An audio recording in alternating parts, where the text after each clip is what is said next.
মুন্নি, মুন্নি, মা এদিকে আয়। একা একা আর পারি না বাপু।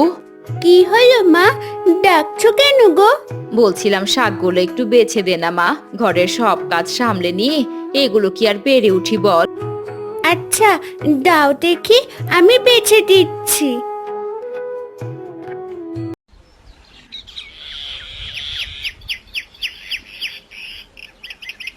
মনে কি করছিস তুই? শাক বাছছিস বুঝি? দাঁড়া, আমিও করে দেই, তাহলে তাড়াতাড়ি হবে। এত তাড়া কিসের তোদের? হ্যাঁ, আবার কোথায় যাবি? কোথায় আর যাই বলো তো দাদি? ওই তো ঠাকুমার বাড়ি যাব। আচ্ছা তাই বল, দূরে কোথাও যাস না কিন্তু আবার। আমি যাই, ভাত বসিয়ে দেই গিয়ে, তোর কাকা আবার চলে আসবে। মা, আমাদের হয়ে গেলে আমরা ঠাকুমার বাড়ি যাব। আয় আয় তিতি, এই মুরগিগুলো নিয়ে আর পারছি না বাপু, সারাদিন খালি অকাজ করে বেড়ায়।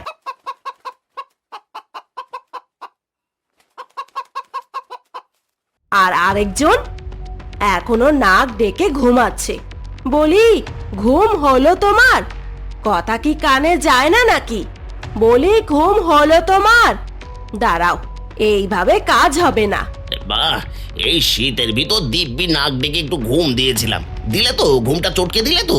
লাজ লজ্জা বলতে কিছু নেই গো তোমার? হ্যাঁ, ঘরে যে কিচ্ছু নেই সে খেয়াল কি তোমার আছে? যাও তো যাও, জালটা নিয়ে এবার বেরিয়ে পড়ো তো দেখি, মাছ ধরে নিয়ে আসো। এখন কি আর মাছ পাওয়া যায়? আর একটা কথা বললে কিন্তু ভালো হবে না বলে দিলাম। দেখ তেরি, চেঁচিও না তো, যাচ্ছি যাচ্ছি।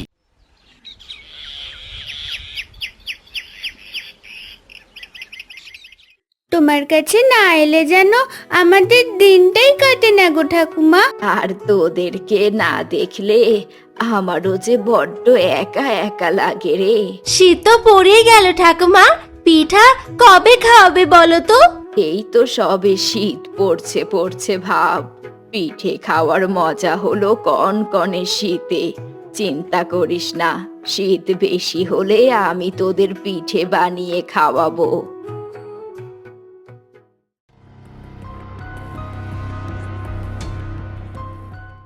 দাদা দেখি আগে আগেই চলে এসেছো, বড্ড চালাক, ভালোভাবেই জানে এর আগে এলে বেশি মাছ পাবে, তাই তো আর কি।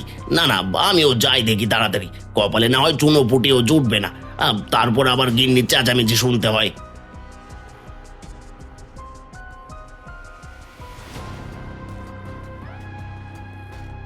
আরে রমেশ, তুই এসে গেছিস? কেন, না আসার অপেক্ষায় ছিলে বুঝি? ভেবেছিলে আর সব মাছ একাই ধরবে? না না, তা বলছি না, এত বড় নদীর মাছকে আর আমি একা একা ধরতে পারি নাকি? শুধু শুধু কানের পোকা না মেরে নিজের কাজ নিজে করো, হ্যাঁ, যত সব। এ কি, নদীর জলে হাঁস ভেসে আসছে, তাও এদিকেই?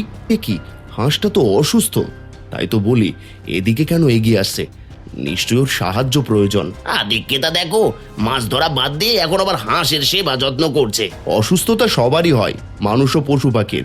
অসুস্থ হলে সবারই সাহায্য প্রয়োজন, বুঝলি? এই তো, এখন ঠিক আছে, এবার যা দেখি হাঁস, আর তুই তোর বাড়ি ফিরে যা।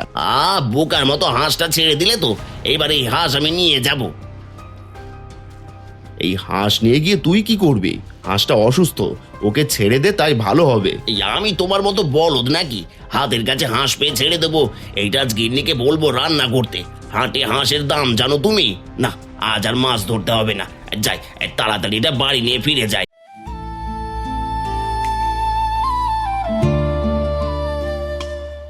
তুমি হাতের কাছে হাঁসটা পেয়েও ছেড়ে দিলে, আর সেই হাঁস তোমার ভাই নিয়ে গেল কেন? হাঁসটা ছাড়তেই বা গেলে কেন শুনি? তুমিও তো পারতে হাঁসটা বাড়িতে নিয়ে আসতে। জলে ভেসে আসা অসুস্থ হাঁস কি করে বাড়ি আনি বলো তো? আচ্ছা থাক, ওসব চিনতে বাদ দাও, খেয়ে নাও এখন। কি রেঁধেছো আজ? ওই তো শাক, ডাল আর ভর্তা, আর তো কিছু নেই। আজ মাছ পেয়েছো? না গো, নদীতে যেন এখন আর মাছই নেই, জালে ওঠেই না। সেই সকাল থেকে কত চেষ্টা করলাম, কিন্তু কিচ্ছু পেলাম না। হে সৃষ্টিকর্তা, এবার তবে আমরা চলবো কিভাবে? সেই চিন্তায় তো করছি গো। আচ্ছা মুন্নি কোথায়? ওকে যে দেখছি না। কোথায় আর যাবে, নিশ্চয়ই বুড়িমার বাড়িতে সকালে না খেয়ে বেরিয়েছে, আর আসার নাম গন্ধ নেই।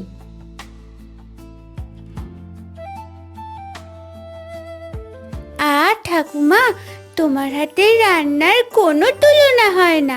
এত ভালো রান্না করো না, কি বলবো। হ্যাঁ ঠাকুমা, সত্যি তুমি খুব ভালো রান্না করো। হয়েছে বাপু, হয়েছে। খাওয়া শেষ করে বাড়ি যা তোরা, নয়তো তোদের আবার খুঁজবে। তুমিও চলো না ঠাকুমা আমার সাথে, এখন তো আর তোমার কোনো কাজ নেই। আচ্ছা ঠিক আছে, চল।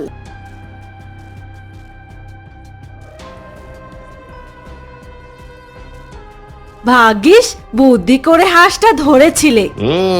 বুদ্ধি আমার কোনো দিক দিয়েই কম নেই। কি সুন্দর ঘ্রাণ বেরিয়েছে গো। দাও দাও দাও, তাড়াতাড়ি পাতে দাও দেখি। খেতে যা হয়েছে গিন্নি। বেটা বলদ হাঁসটা নদীতে ছেড়ে দিয়েছিল। হাঁসটা নদীতে ছেড়েছিল বলেই তুমি পেয়েছো। এখন নাও তো, মুখ বন্ধ করে খাও।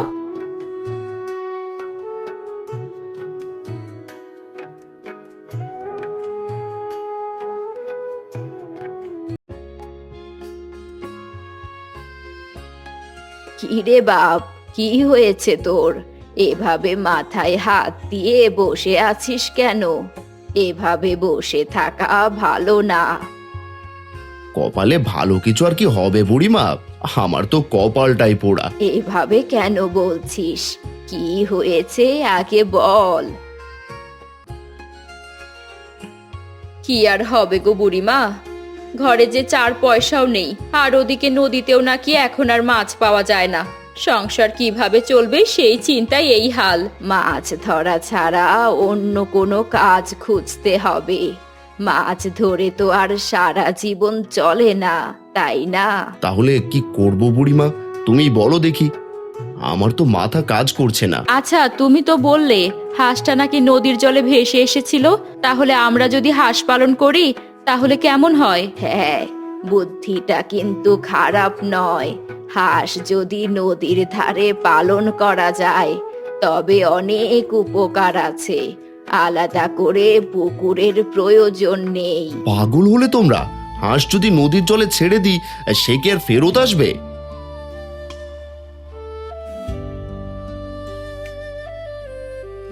আমার মাথায় একটা বুদ্ধি আছে। আচ্ছা বাবা, যদি নদীর জলের চারপাশে ঘেরা দেওয়া যায় তো, তাহলেই তো আর হাঁসগুলো দূরে যেতে পারবে না, তাই না? হ্যাঁ রে, নদীর ধারে তুই হাঁসের জন্য কিছু খোয়ারা বানাবি, আর তার কাছেই পার ঘেঁষে জাল দিয়ে ঘেরা দিবি। এতে করে হাঁস এখানেই থাকবে। হ্যাঁ, বুদ্ধিটা খারাপ নয়, তবে হাঁসের ছানা কেনার মতো অত পয়সা তো আর আমাদের কাছে নেই। তুই বরং মোড়লের থেকে 1000 খানেক ধার নে। হ্যাঁ গো, তুমি বরং তাই করো। ঠিক আছে, আমি কাল সকালে যাব মোড়লের কাছে।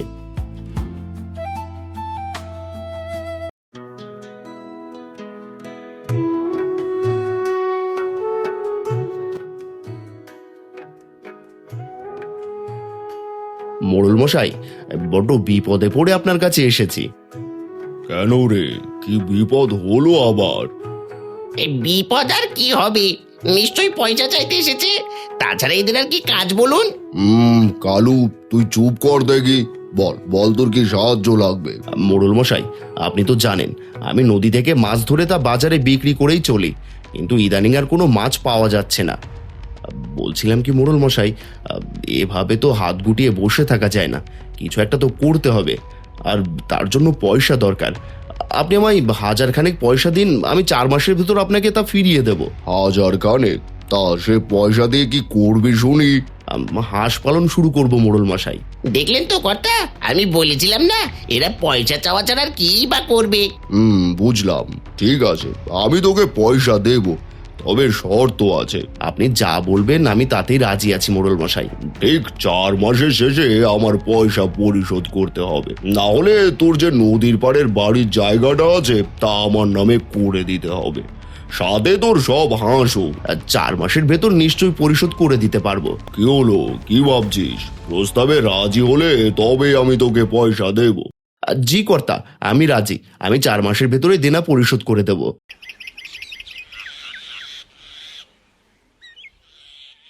কিরে, বাপ মেয়ে মিলে কোথায় যাচ্ছিস শুনি? আমি বাবার সাথে হাটে যাচ্ছি গো ঠাকুমা। বাবা হাঁসের ছানা কিনতে যাচ্ছে। তাই নাকি? বাকি কাজগুলো কি শেষ করেছিস রাহুল? খোয়ারা বানানো আর জাল দিয়ে ঘের দেয়া?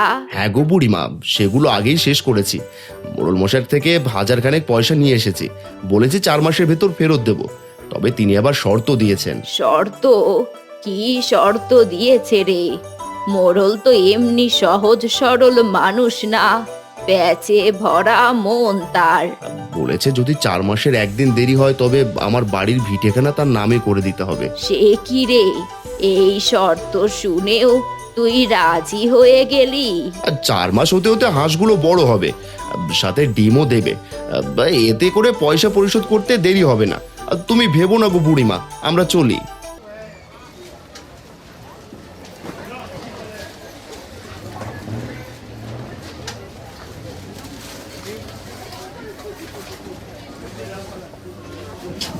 বাবা দেখো গো, কি সুন্দর সুন্দর হাঁসের ছানা এখানে। এই সাদা হাঁসের ছানাগুলো বেশি সুন্দর। বাবা এগুলোই নাও না, আমি ওদেরকে অনেক যত্ন করব। দাদা, এই হাঁসগুলো কত করে দিচ্ছ গো? প্রতি জোড়া 40 করে গো। কজোড়া দেবো বলো? 40? না না দাদা, বড্ড বেশি বলছো। আমি অনেক কটা নেব, কম করে হলে বলো। 30 করে দিতে পারবো দাদা, এর কমে আর হবে না। ঠিক আছে, দাও, আমায় 15 জোড়া দাও। এই এতগুলো দিয়ে কি করবে দাদা? নদীর পাড়ে বাড়ি আমার, সেখানেই হাঁস পালন শুরু করব। দাও দাও দাদা, তাড়াতাড়ি দাও দেখি, সন্ধে হতে চললো।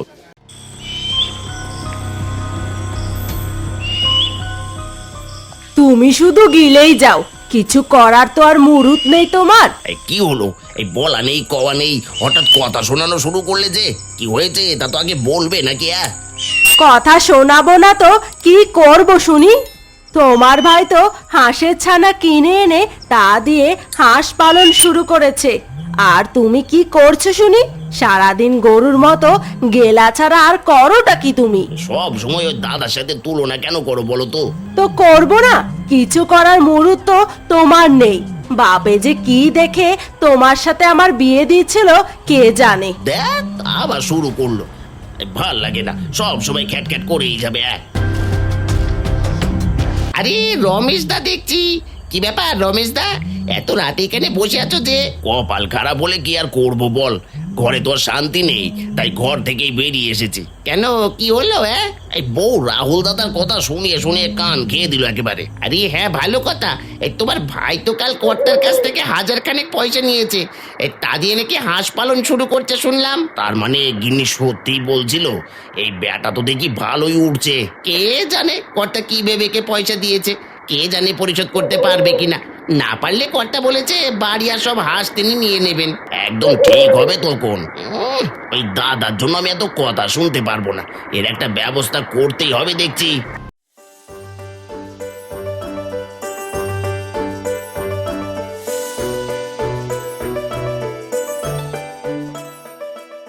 কি রে মুন্নি, আজকাল তো তুই আমার সাথে একদমই খেলিস না, আর ঠাকুমার বাড়িতেও তো যাস না। রিমি তুই এসেছিস? এই দেখ হাঁসগুলো কত বড় হয়েছে, আর কিছুদিন পর ডিমও দেবে। আমি সারাদিন ওদের সাথে খেলি। আয় আমরা একসাথে খেলি। সত্যি হাঁসগুলো যেন মুন্নিকে খুব পছন্দ করেছে।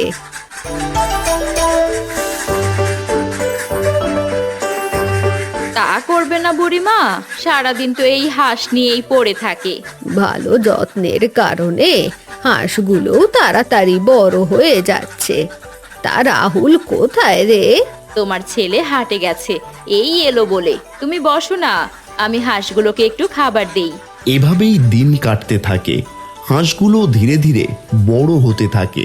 এভাবেই কেটে যায় 3 মাস।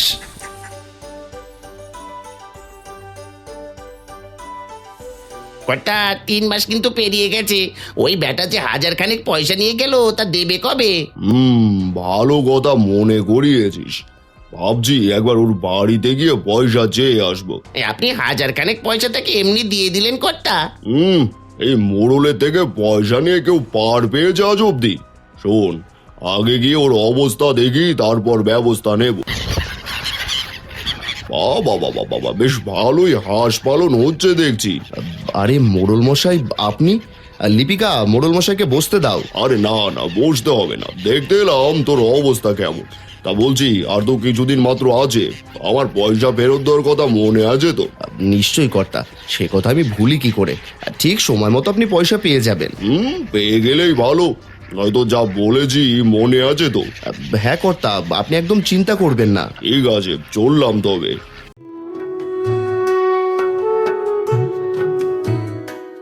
ওগো, এই দেখো হাঁসগুলো যে ডিম দিতে শুরু করেছে গো। সত্যিই তো, যাক, অবশেষে ফল পাচ্ছি বলো। হ্যাঁ গো, এখন থেকে তুমি রোজ বাজারে গিয়ে ডিম বিক্রি করে এসো। ঠিক আছে, আর শোনো, রোজ বুড়িমাকে একটা করে ডিম দিও, একা মানুষ ভেজে খাবে ক্ষণ। সে নিয়ে তোমার ভাবতে হবে না গো।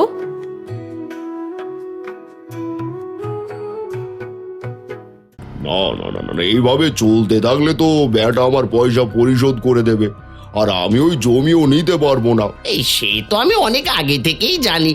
তাহলে এখন আপনি কি করবেন কর্তা? এমন কিছু করতে হবে যাতে হাঁসগুলো আর হাত ছাড়া হয়, আর হাঁসগুলো হাত ছাড়া হলে ও আর কিছুতেই আমার দেনা পরিশোধ করতে পারবে না। আমার মাথায় একটা ছোট্ট বুদ্ধি এসেছে কর্তা। এই রাহুলের ছোট ভাই আছে, একদম সহ্য করতে পারে না দাদাকে। ওকে ফুঁসলিয়ে যদি কিছু করা যায়। কথাটা মন্দ বলিসনি, ওকে ডেকে পাঠা দেখি।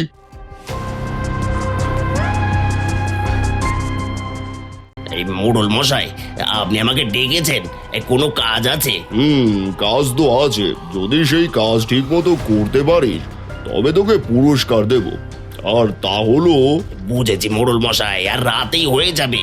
আমিও কিছু একটা করব ভাবছিলাম, এবার তবে শিখতে হবে। হ্যাঁ, রাতে সবাই ঘুমিয়ে গেলে হাতে হ্যারিকেন নিয়ে রমেশ রাহুলদের বাড়িতে যায় আর কুয়ার থেকে সব হাঁস বের করে নিয়ে চলে যায়।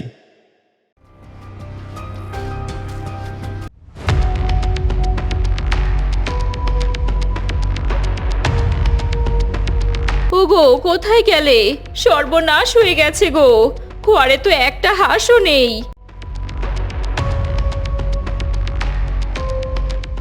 কি বলছো তুমি? আরে হাঁসগুলো গেল কোথায়? রাতে কি তবে? না না, তা কেন হবে? আমি আশেপাশে খুঁজে দেখি হাঁসগুলো কোথাও আছে কিনা। তারা গিয়ে আশেপাশে হাঁসগুলোকে খুঁজতে থাকে, কিন্তু কোথাও আর খুঁজে পায় না। একথা পুরো গ্রামে ছড়িয়ে পড়ে।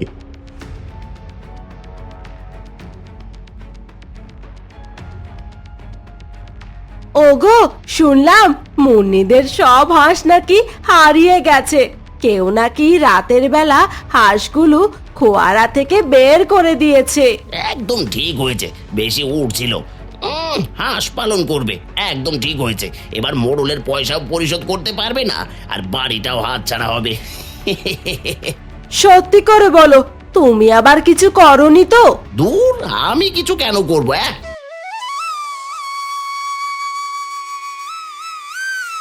হে, কি হয়ে গেল গো? কে করলো আমাদের এত বড় সর্বনাশ? এবার কি করব আমরা? মোড়লের পয়সা কিভাবে শোধ করব?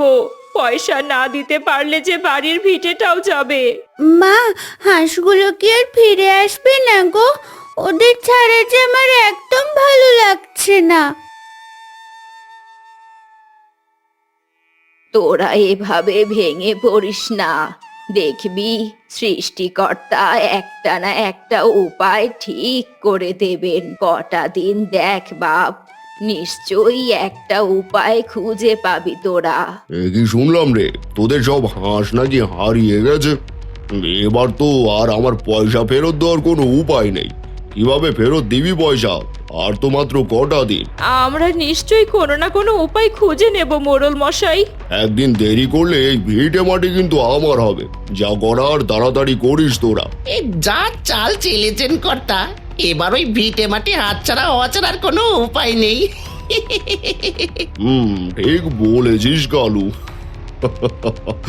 আমার থেকে বেঁচে যাবে ভেবেছে।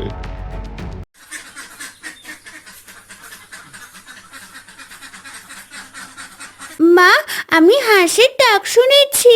হাঁসের ডাক শুনে মনে হলো আমাদের হাঁস। হ্যাঁ গো, আমিও তো শুনলাম। চলো তো গিয়ে দেখি।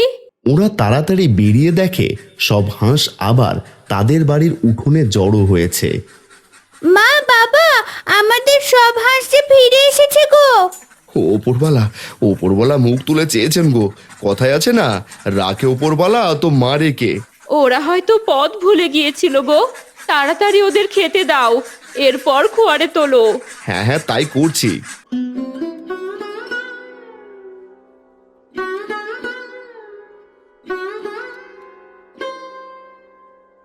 সত্যি তোদের ভাগ্য অনেক ভালো রে। এই হাঁসগুলোকে তোরা এত যত্ন করে বড় করেছিস যে শেষমেশ তোদের কাছেই ফেরত এলো। এবার মোড়লের পয়সা জোগাড় কর। আমার তো মনে হয় ওই মোড়লই কিছু করেছিল। না দেখে তো কারোর উপর দোষ দিতে পারি না, বলো বুড়িমা। তা ঠিক বলেছিস। দিন কাটতে কাটতে অবশেষে দেনা পরিশোধ করার দিন চলে এলো। মোড়ল তার চেলাকে নিয়ে মুন্নিদের বাড়িতে যায়। মোড়ল মশাই, আপনি আপনি নিজেই চলে এসেছেন? আমি এক্ষুনি আপনার বাড়ির দিকে যাচ্ছিলাম। এই যে মোড়ল মশাই, আপনার পয়সা, আর সাথে এই নিন কিছু ডিম নিয়ে যান। আপনার সাহায্যের কারণেই সব হয়েছে। এগি, তোর হাঁস তো হারিয়ে গিয়েছিল, তাহলে কে জানে কোন শকুনের নজর পড়েছিল, কিন্তু সৃষ্টিকর্তা থাকতে কে কার হক মারে বলুন? হাঁসগুলো নিজ থেকে ফিরে এসেছে। ভালো মানুষের সাথে ভালোই হয়, তাই না মোড়ল মশাই? হ্যাঁ হ্যাঁ, তাই তো